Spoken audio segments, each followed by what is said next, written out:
Амьдрал тэнгэрт ниссэн мэлхий.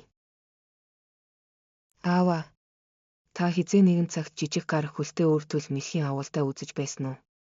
Тэр одоо жинхэнэ мэлхий болох гэж байна. Вау! Би бас тэрийг хармаар байна. Үүнийг өөрчлөлт буюу хувирал гэдэг юм. Хувирал. Гэхдээ та мэдхүү, аава мэлхийнүүдийг заримдаа мовоо шууд иддэг. Энэ чинь гунигтай шүү дээ. Тийм ээ, үнэн. Гэхдээ мэлхийнүүд өөрсдөө ч царцаа үт идэж амьдардаг. Энэ бүгдийг амьдрал бий болгосон дүрмийн нэг хэсэг юм. Амьдрал гэж юу юм бэ? Надад хэлээч аава. Магадгүй чи арай том болоод ирэхээр чинь хэлэндээ шим. Үгүй ээ. Би одоо мэдмээр байна. Гуйж байна, хэлээч. Чи үнэхээр мэдмээр байна уу?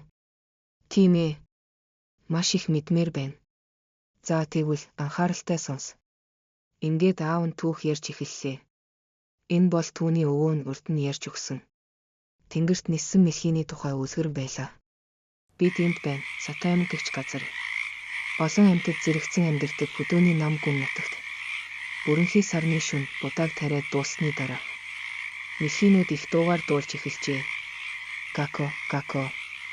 Сарны гэрэлт хамт алхъя. Гако. Геко, геко.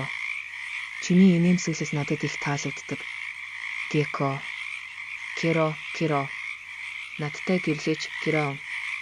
Энэ бол мэлхийнүүдийн хайр дурлалын дууны том уралдаан байлаа.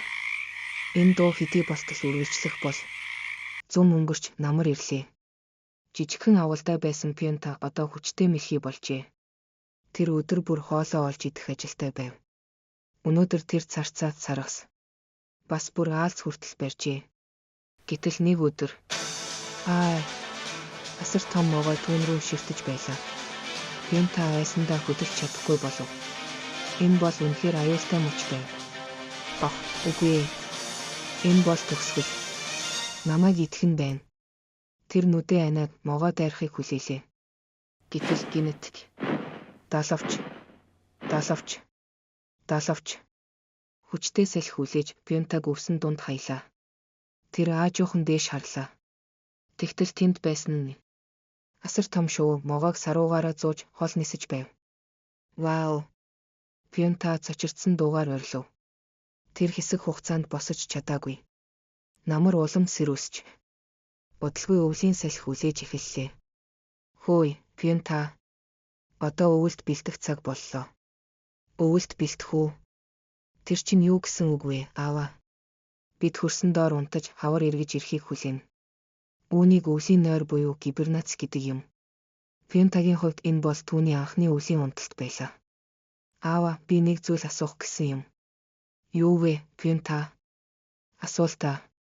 Пьонта аавдаа бараг үхэх шахсан тэр өдрийн тухай ярив. Тэгээд асуув. Би үнэхээр нэг өдөр могоонд идэгдэх үү? Би яагаад төрсөн юм бол? Аава, надад хэлээч. Энэ бол том асуулт байна, хүү минь. Одоохондоо чамд бага зэрэг хэцүү байх. Гэхдээ би мэдмээр байна.